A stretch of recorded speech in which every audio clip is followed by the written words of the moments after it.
Hello, and welcome to the Death of E-Learning. You right, Stefan? How's it going? Yes, I'm very well, Dan. Thank you. How are you? I am bubbling with excitement to do, I think, my first proper intro. How exciting. And it's been a hot minute because we've been very, very busy. So, It has. Yeah, we've not been on here for a while. That's right. But, now I've got a proper mic. I feel I'm ready to take this on. And what are we here to talk about, Dan? We're going to talk about the performance of expertise, or better put, the performative expertise. Yeah. I imagine it's something probably we've all witnessed if you've ever been in the workplace, actually maybe even in the pub, and we probably dabbled in it ourselves a few times. This is when people use, we're going to term professional solemnity. And we have kind of two characters for professional solemnity. The one person who communicates in a deliberately serious way. That's both kind of how they communicate, but also in the work that they create. Think of the e-learning that's deadly serious and almost sterile. It's also about the way they present themselves, maybe, if it's a live training situation, for example. We think that this is a facade, or it's a veneer that people apply. That's the performative aspect of it. But that facade or that veneer isn't always deliberate seriousness, but it can also be when you communicate in a deliberately complex way, using jargon or ideas that are deliberately overly complex. These kinds of strategies, they kind of are the opposite of the coin, or the reason for, or the feeling behind that. Showing humor and kind of being yourself, showing your own personality, being vulnerable means that you may be silly or incompetent or unserious. And you and I and Graham don't kind of really agree with that. So we got in touch with some very, very smart people to see what they thought about that. Yeah, it was interesting to hear what they had to say, and I don't think it wasn't just a total win for you shouldn't be serious or have formality in the workplace. So who are these experts we talked to about this? There's 4 of them. It was Camilla Long from Bespoke Communications. She's a business speaker, and she's amazing. The second person was Kirsty Greeny, head of learning strategy at Elucidat and Learning Pool. The third person, Paul Anderson-Walsh, CEO and co-founder of Enola Consulting and formerly of the Centre for Inclusive Leadership. And then finally, our very own Mr. Jack Quantrill, Senior Director of Learning Experience right here at Learning Pool. And they've all had interesting things to say. So the question we asked Camilla is, if you had to choose between a 2-hour strategic alignment meeting in a grey boardroom or a 20-minute chat over coffee or a beer, which one actually generates the better ideas for your team? And why do you think we might be afraid to admit that informal is often more productive? In this question, we're being asked to choose between an informal catch-up with a colleague over coffee or even a beer, and a more formal, structured strategy session in a boardroom with the entire team. And I believe, actually, if the purpose of these activities are to generate ideas that are going to move the team forward, I don't think that they're mutually exclusive activities. I think both are equally important, and both can be done informally. In fact, a really powerful strategy session almost certainly will have psychological safety in the room, and participants will feel free to express their ideas and feel heard and feel that their ideas have value. And the truth of it is, for a facilitator to do a good job of that strategy session, there probably have been a whole series of informal coffee catch-ups as inputs into that strategy session itself. So as activities, both can be as formal or as informal as necessary to achieve the results that you're looking for. What are your first impressions? My first impression is the explanation about why informality matters. Yes. Because informality creates a sort of creates psychological safety. And when people feel safe, it means that they can feel that they can share their ideas without kind of risk associated with them. And you want that to get the richest and most diverse ideas in the room. They feel able to articulate what's in their heads without having to put a filter in front of it, right? I think that's what it means. They feel comfortable is what we probably would have called it 10 years ago. Yeah. I felt like when I first heard Camilla's response, that expression, psychological safety, it hit me really as a really important thing. I've been in conversations or in meetings where I've been missing that, and other people have as well, and that was the reason why it wasn't a good meeting, a productive meeting, a creative meeting. So yeah, I couldn't agree more. Yeah. I think one of the things that was interesting is that she said that the two settings could both be informal. Being in the boardroom or being in like the pub or the cafe, both of them can actually be informal themselves, which is to kind of say that the structure doesn't actually determine what counts as formal. We might think that sometimes, like when we think about what formal is, like a structured environment is maybe one of those things we would think is one of the criteria. But she's saying actually it's not. It doesn't necessarily have to be the room that you're in or the environment that makes something formal. It's also the behaviour of the people in that room. It can be detached. It made me think of the impact that everyone brings to a group meeting rather than just the expert in the room, the person at the front, you know? Yeah, and we'll probably touch on this lots. I think more senior people, they're going to feel it's going to be easier for them to be informal, right? They have the power, they're more comfortable anyway in these more formal situations. The more junior people, it's not going to be as easy for them to be as informal, even though those are the people who actually are going to benefit from it most. 100%. Yeah, it's interesting there, because I don't know if it's actually just a case of like, oh, well, if the senior people are being informal, then it makes it easier for the junior people to be informal. I don't necessarily think that's the case, though. I don't know how deep we should go on this one question, but I don't think that's a given, that if the senior people feel able to be informal, that actually means the more junior people in the room or other groups in the room. This is the flip side to this, which is, informality is really good. On the other hand, the people that probably feel happiest being informal are straight white men. Yep. And part of that then is like the informality is a bit of rule breaking, and then their sense of like rule breaking, what counts as informal, then can kind of bleed into making other people feel uncomfortable. So yes. It's a very it's a really interesting there are real benefits to her being informal, but then it's a very thin tightrope to tread. To my metaphors there, but to get it right without then completely destroying the psychological safety in the room. That's exactly right. That's exactly how I feel, and I've just recently experienced that in a room full of senior people, being one of the more junior people in the room, and just seeing exactly what we've just described. So yeah, I think that's excellent. It also is, I think, a quite decent segue into another one of our experts, Paul Anderson-Walsh. His subject of expertise is diversity, equality in an organizational context.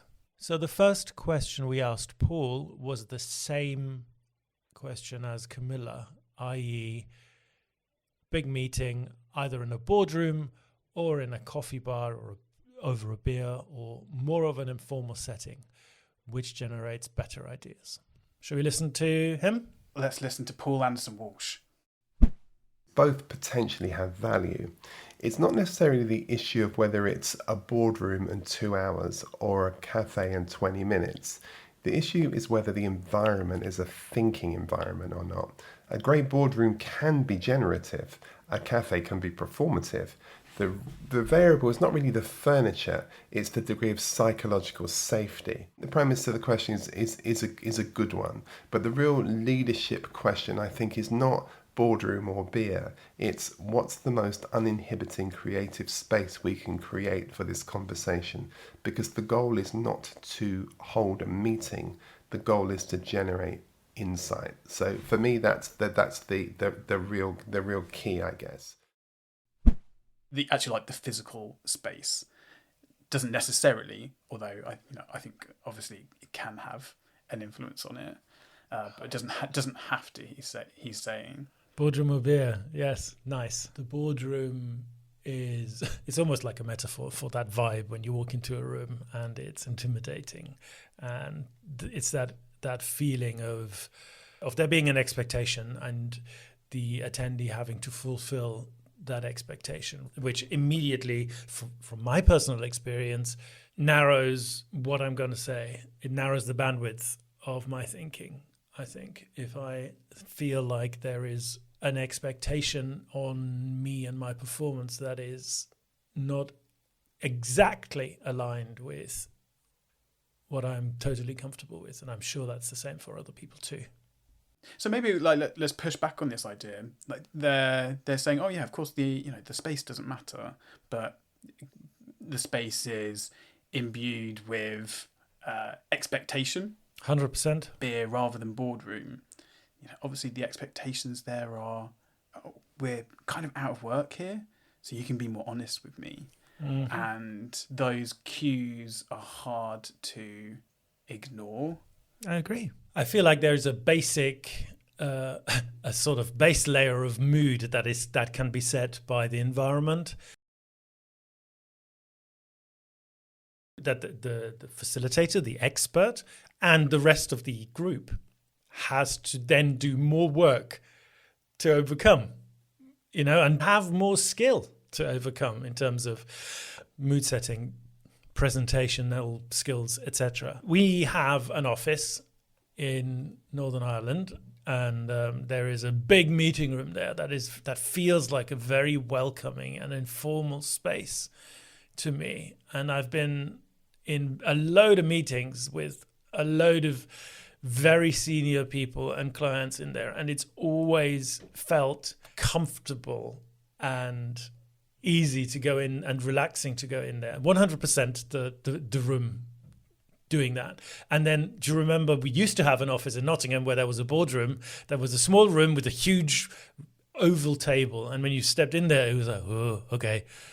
It was sort of intimidating. There's a practice element to this about like where you feel comfortable and the things you feel comfortable with, and I wonder if there's like the positive experiences that you've had in the dairy office has led to that, and led to you feeling more comfortable in that particular space. But I've had loads of positive experiences in the boardroom in Knots as well, though, and we did loads of podcast recording in that room. Yeah, okay. I just think that you're right by saying it has an impact. And we are obviously, with Camilla and Paul, dealing with extremely experienced facilitators of workshops and meetings whose job it is to do that stuff. They're skilled at making whatever environment they find themselves in their own, because that's what they do. They go into organizations and do their job wherever they're being put. So I think that might also have something to do with the skill of the people that we're speaking to. Yeah. There's something to explore, I don't know if it's for now, which is what are the elements that we should be introducing that can make even structured situations feel psychologically safe. And here we're creating informality to psychological safety, but maybe informality is one way of getting to psychological safety, but are there others? And are there other ways of being informal? So one way is changing the environment, but is there another way to make people feel psychologically safe? For example, actually, pubs might not make some people feel safe. Not at all, yeah. I can imagine there's a whole group of people that don't want to go for beers with their boss.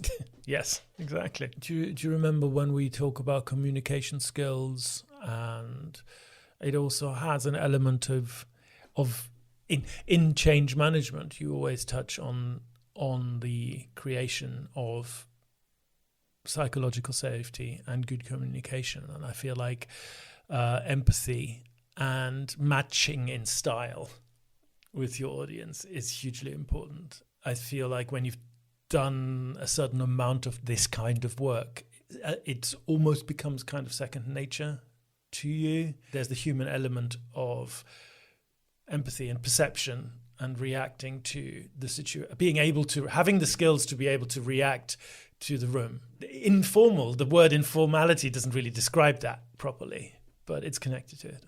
Should we listen to Kirsty's? Because I really like what Kirsty has to say. Kirsty talks about, well, actually, we asked Kirsty 2 questions, but she's answered them both. What is one specific phrase, design choice, or instruction in a piece of e-learning that immediately makes you feel patronized, right? I loved Kirsty's answer too. So, what makes me feel patronised or annoyed in learning? That's a big question. There's quite a lot I could say. But how about when text narration says something like, let's explore this concept together? Or when we're faced with this, we are not exploring this together. I am probably clicking next alone at my desk while Teams pings in the background and a dog bites my slippers. So if you want to design something that actually feels participatory, then great. Design something that actually is social and genuinely connects people. But that idea that we're in it together just because the e-learning might be using a friendly voice and words like let's and we, no thanks. If I could throw in another one, then the forced enthusiasm. For example, get ready for an exciting journey into health and safety. I'm a massive fan of creating really engaging learning experiences, but let's not over-egg what's not one. So that kind of learning maybe is better as a helpful, straightforward resource, or create a genuinely personalised, really engaging learning experience. But that middle ground, then don't big it up. Maybe don't make it in the first place. Perfect. No notes. What great. It's like a mic drop that. Maybe just don't make it in the first place. I mean, yeah, Kirsty, she's an oracle. Yeah. I would also like to add at this point that Kirsty has recently got a puppy. So the dog was probably biting her slippers at the time she was recording this. Oh dear, Kirsty, I've definitely invited people to come and explore with me some code of conduct training, and I can only apologise to her if she's had to do that. If I was being combative, I'd say there's still, there is good psychological principles behind not the enthusiasm thing, but let's do something together, or when you're kind of talking to people directly, this is the personalization principle. Yes. And there's lots of evidence that has a positive that really helps people concentrate, feel like they're in a conversation, even if they know that they're not actually in a conversation with you. What we might be seeing there is the ennui of somebody who works in online learning who's sick of reading the similar sorts of phrases over and over again. It's part of the same family of click next to continue. Is she still right? Yeah, exactly. I appreciate your playing devil's avocado, but I get that into as many episodes as possible. But she's still right. And you are also right. It's probably heightened sensitivity because she looks at more eviling. She looks at more e-learning than most people hopefully do. And there are certain clients who seem to really love that kind of overly enthusiastic, slightly patronizing learning. I remember somebody getting a completion pop-up on a health and safety or some kind of compliance course, and it was, well done on completing course X. What an achievement. What an achievement. What an achievement. What I like about this, it also ties in nicely actually with our topic, because this is the other side. So there's serious learning, but you can, if you're like trying not to be serious, you're perhaps trying to be playful. Mm-hmm. You can move into being childish, which is like the other like cardinal sin of e-learning, where it feels cartoony and childish. Forced enthusiasm leaves you with feeling like a child, feeling patronized. That's probably a good point to bring back the word informality. Informal just means not hyper-stifely professional, but it doesn't mean being super overly enthusiastic, patronizing and childish, maybe. Reveals something which is a problem, maybe, with Right. adults, which is that we struggle to see play as being like something which is adult. So when we try and be playful in this sort of way, it comes out as childish. Yes. We then think of it as frivolous. We don't think of play as being something which is serious. We can't marry the two because, well, I don't know why. I think it's a shame. It's a scandal that we can't. Actually, if we look at professional sport, that is play, and many people think that is very serious indeed. What you're touching on has a lot to do with how society views play and how we see childishness and our own personal confidence or security and messing up, saying something dumb or failure, if you will, and the embarrassment that brings. So I don't know if that's the right point for us to hear from Paul Anderson Walsh again, because he's really got some good stuff to say about exactly that.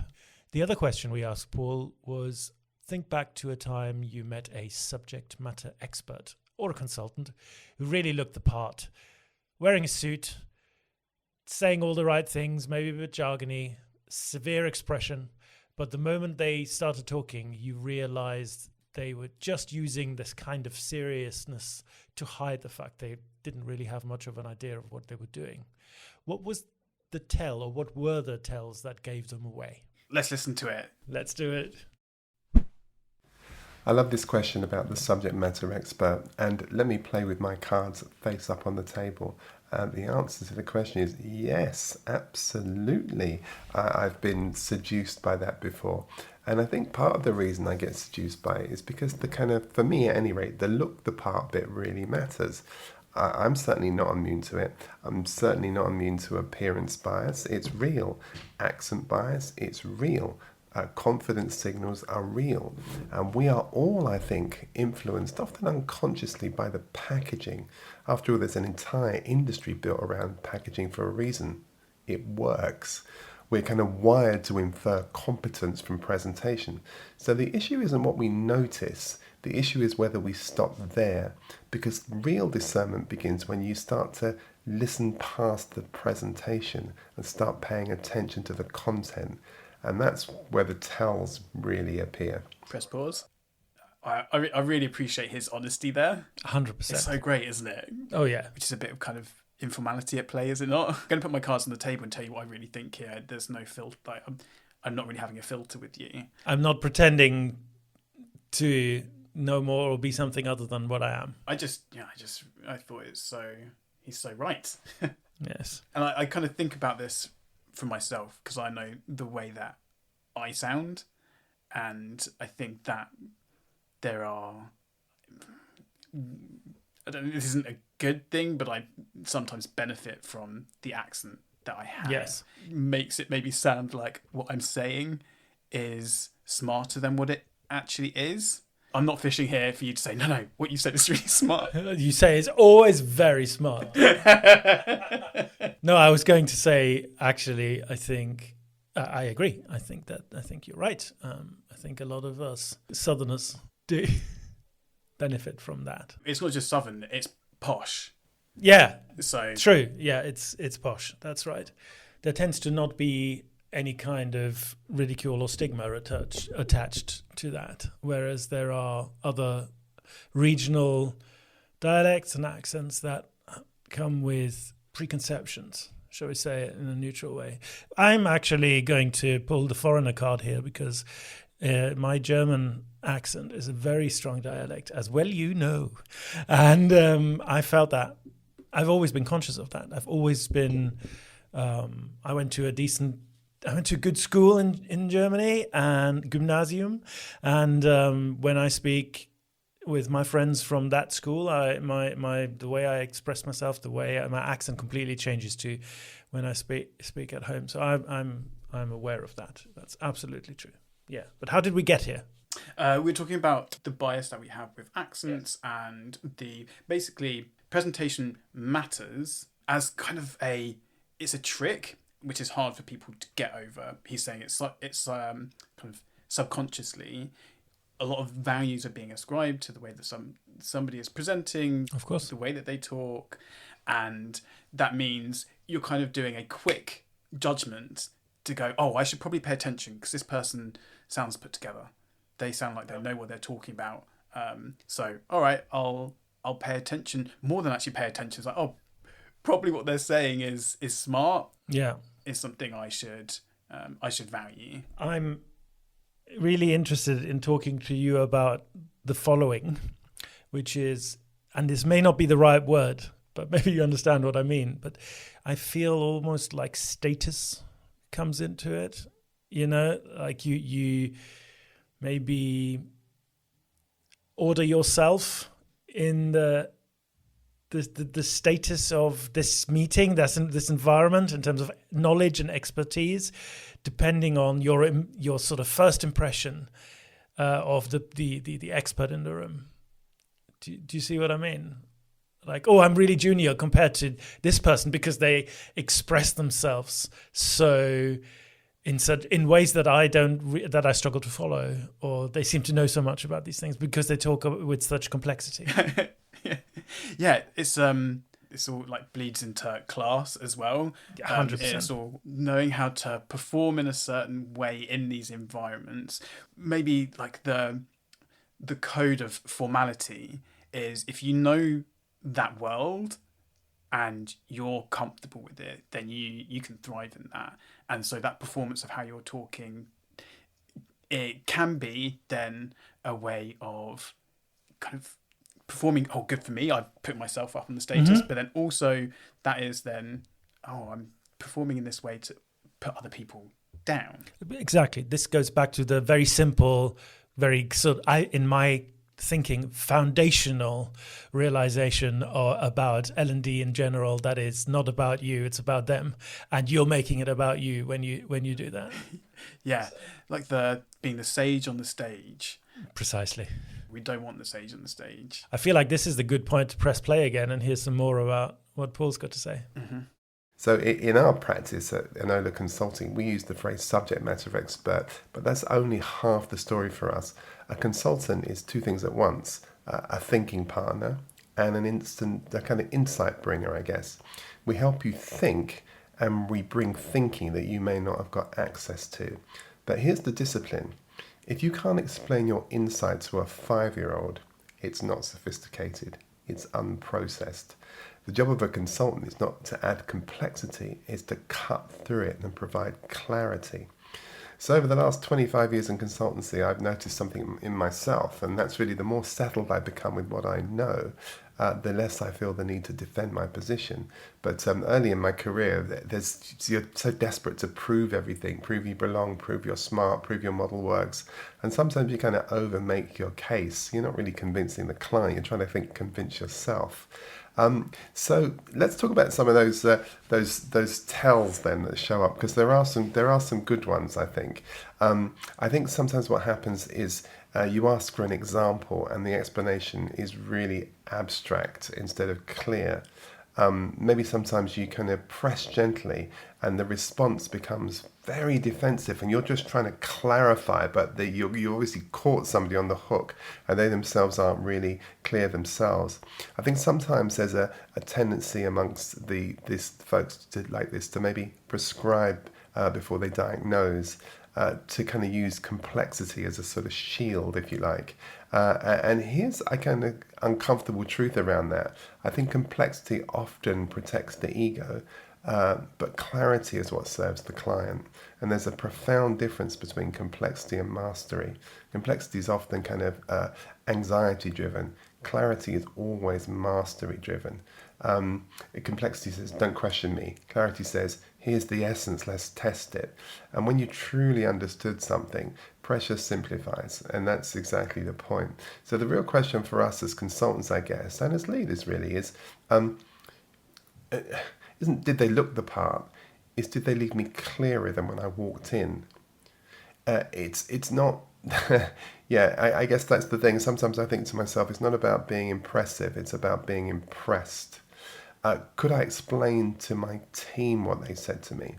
Do I feel more capable of thinking myself, or do I feel more dazzled and more kind of beholden and dependent on the consultant?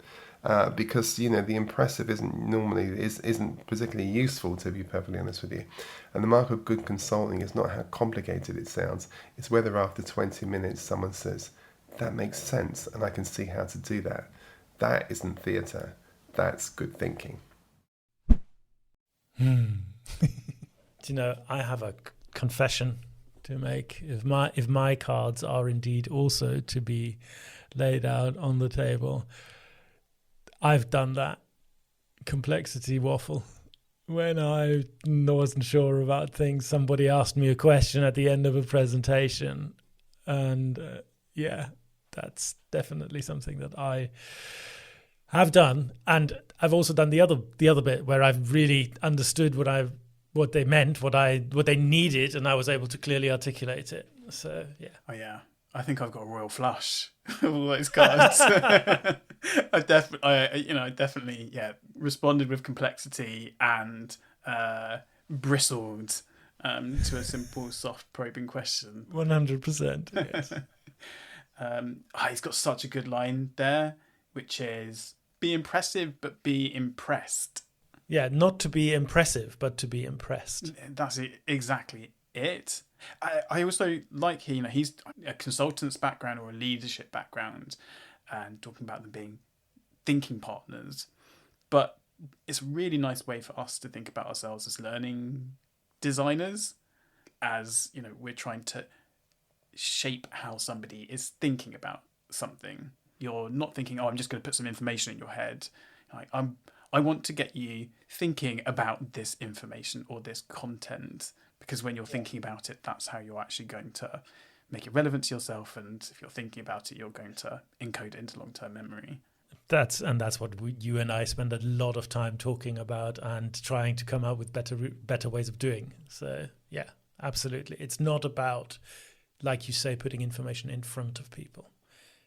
It's influencing the way people think. We have all these biases about being impressive, and it's hard to overcome them. Yes. You can be impressive, but there could be nothing behind that. So it's like a veneer. Yes. Is what you want to do is be impressive and then also leave people impressed.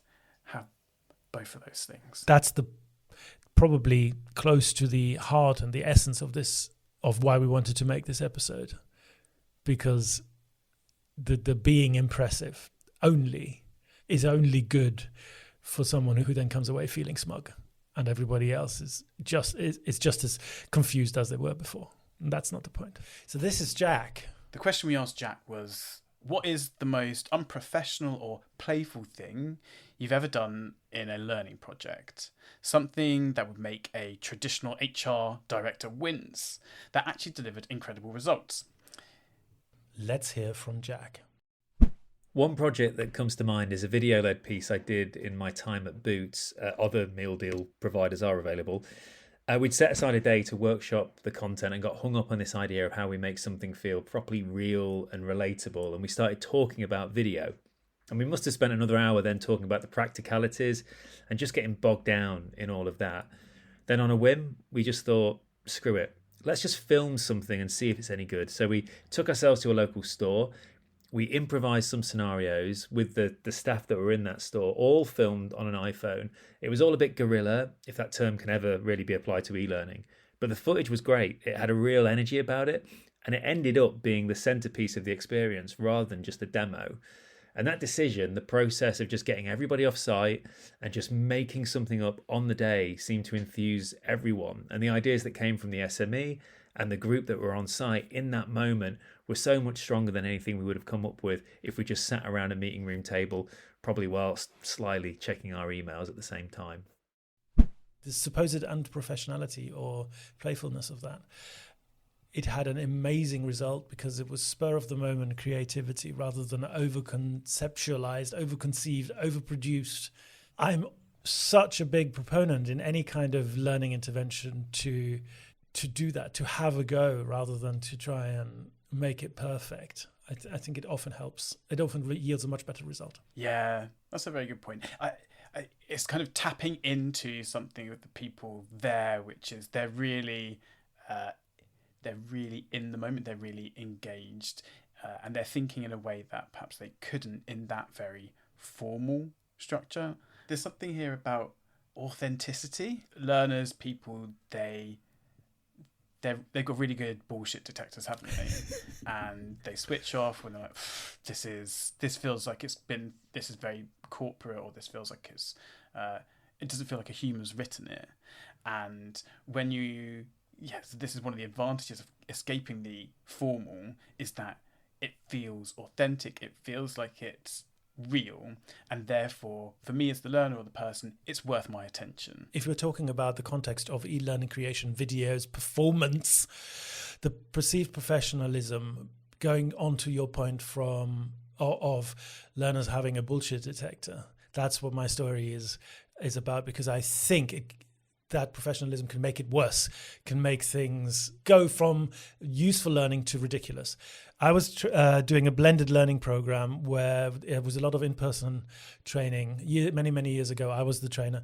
And then there was some online branching scenarios that learners had to practice in. And we paid an absolute fortune to this company who built these video branching scenarios for us. And if you messed up, if you made 3 incorrect choices, you got this pop-up of a earnestly concerned looking guy going, well, that didn't go very well, did it?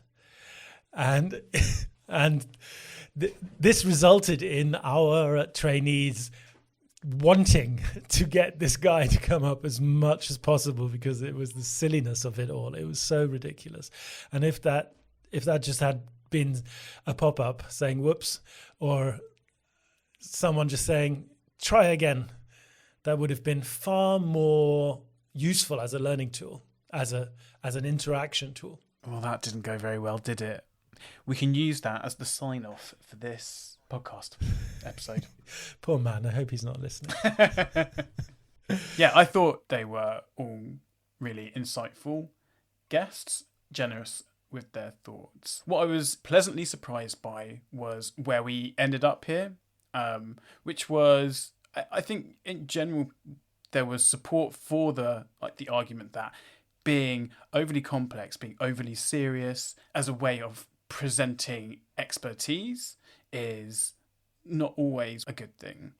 There was general support for that. Yeah. But there was also, when we started talking about formality and communicating in a formal way or formal environments, there was also a bit of pushback there on formal environments, they can play a role and they can provide a kind of a structure and a framework for people to kind of work within. I got the feeling that the setting isn't really the thing that's going to make something a good or a bad, productive or an unproductive meeting or session or brainstorm or webinar. I feel like it was behavior and the skill of the person who is running the session, and their way to, I think, react to what the room needs and create an environment that kind of brings people along, trying very hard to not use the word inspire. Yeah, you know what I mean, listeners. Part of that was creating, I think they all mentioned this, psychological safety. That's right.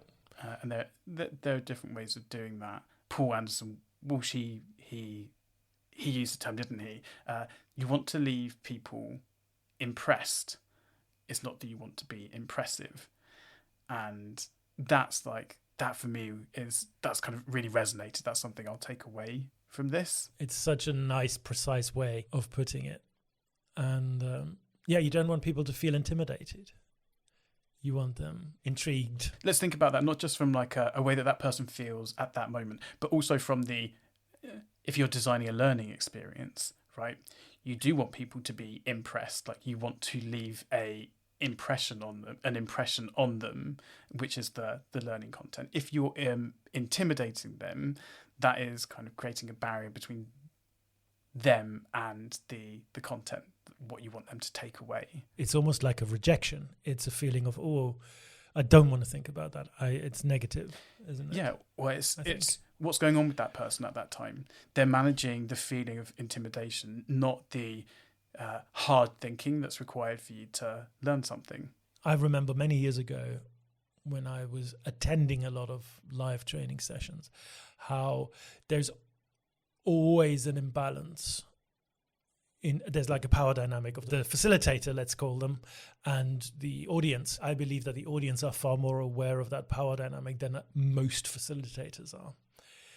I feel like when you've become a facilitator, you feel much more on a level with everyone else in the room. Whereas when you're attending a training session, there's a expert kind of thing. And in order to leave feeling impressed, for me as a member of the audience, it was always about the facilitator conveying enthusiasm as well as ability and knowledge, conveying passion for the subject, conveying enthusiasm. Yeah, I wholeheartedly agree with that. And I think particularly now, maybe more than ever for learning designers, as information, like knowledge, becomes more of a commodity. Like, it's easy to get access to good knowledge. That's not our job. The job is to create the experience around the knowledge. That's where the value is brought. And so escaping the sage on the stage in the live environment and being more like a facilitator, and being a partner in that person's thinking around the content, which they could get from anywhere, is truly valuable. Yeah. Well, that feels like a nice place to stop. Where when we're branching out into the broader changes in society, that's how how relevant the Death of E-Learning podcast is. Thank you very much to our expert contributors. We are so grateful for your time and your insight. And thank you, listeners, for sticking with us. We'll be back very, very soon. Until then, bye. Bye.